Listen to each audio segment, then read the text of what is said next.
આ મારા જેવા લોકોના 12,700 કરોડ રૂપિયાનું કરી અને રાજેશભાઈ મહેતાનો જે સ્કેમ બહાર આવ્યો છે, છેલ્લે તમે નક્કી કરજો કે આ સ્કેમ સાચો છે કે પછી આમાં રાજેશ મહેતા સાચા છે. બરાબર, સેબીએ ઇન્ટ્રીમ ઓર્ડર આપ્યો અને ઘણી બધી વ્યક્તિઓએ ઘણું બધું કીધું આના વિશે, પણ શાંતિથી સમજાવું એટલું સમજી લો. વાત શું છે, મુદ્દો શું છે કે જાન્યુઆરી 2000 ની અંદર જે કંપનીનો આઈપીઓ આવ્યો અને રાજેશ મહેતા બિઝનેસમાં છે ગોલ્ડના માઇન ટુ માર્કેટિંગ બિઝનેસ કહેવાય અને એટલે કે ભાઈ માઇનથી લઈ એટલે કે સોનું કાચું કાઢવું અને ત્યાંથી લઈ અને સોનું બજારમાં ફરે ને ત્યાં સુધીની બધી સબસિડરી ચેન ગોઠવવી, આખું કામ આ ભાઈનું આવું હતું. એમાં કોઈ જ વાંધો નહીં. જાન્યુઆરીની અંદર આવેલો આ સ્ટોક આઈપીઓ 2 રૂપિયાનો હતો, એ 739 રૂપિયાનો હાઈ મારીને આવ્યો 2024 ની અંદર. 2024 ની અંદર એક ઇન્વેસ્ટરે એવી કમ્પ્લેન કરી કે ભાઈ આમની પાસે તો બહુ બધા લેણદાર છે કે ભાઈ પૈસા ક્યાંકથી આવવાના છે પણ આ પૈસા આવતા નથી. એટલે સેબીને આગળ લાઇટ થઈ. સેબીએ કંપનીમાં તપાસ કરવાની ચાલુ કરી કે તમને જેની પાસેથી પૈસા લેવાના છે એની પાસેથી તમે લેતા કેમ નથી.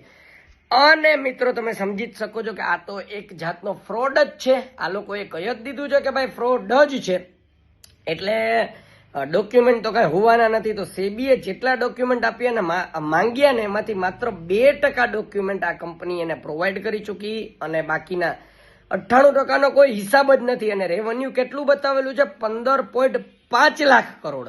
સમજો, એ એવું કહે છે કે સોનાના ધંધાની અંદર 15.5 લાખ કરોડ એટલે કે રિલાયન્સના રેવન્યુ આખા ઇન્ડિયામાં પહેલા નંબર ઉપર આવે છે અને બીજા નંબર ઉપર આવે યાર. તો લોકોને પણ જરા શંકા લાગવા માંડી. એનડીટીવીનો તમે એનો ઇન્ટરવ્યુ જોશો તો એણે તો એવું કીધું કે બધું બરાબર જ છે, બટ રિયાલિટીની અંદર બરાબર નથી. અને હવે સમજીએ કે આવું કરવાનો હેતુ શું. સૌથી પહેલી વસ્તુ, પોતાનો સ્ટેક જે 2 રૂપિયાની અંદર, હવે એની પાસે તો સ્ટોક છે એ 2 રૂપિયાનો જ હોય ને ભાઈ. 2 રૂપિયાનો 700 750 આવે.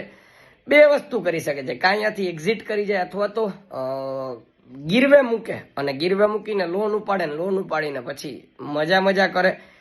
આ પહેલી વસ્તુ. બીજી વસ્તુ શું થઈ શકે કે ભાઈ પોતે સોના ચાંદીની અંદર કામ કરતા હોય તો હવે મોટા માણસ તો થઈ જ ગયા હોય, કારણ કે ભારતની મોટી ને દુનિયાની રિફાઇનરીઝમાંથી એક નામ આવે છે રાજેશ એક્સપોર્ટનું.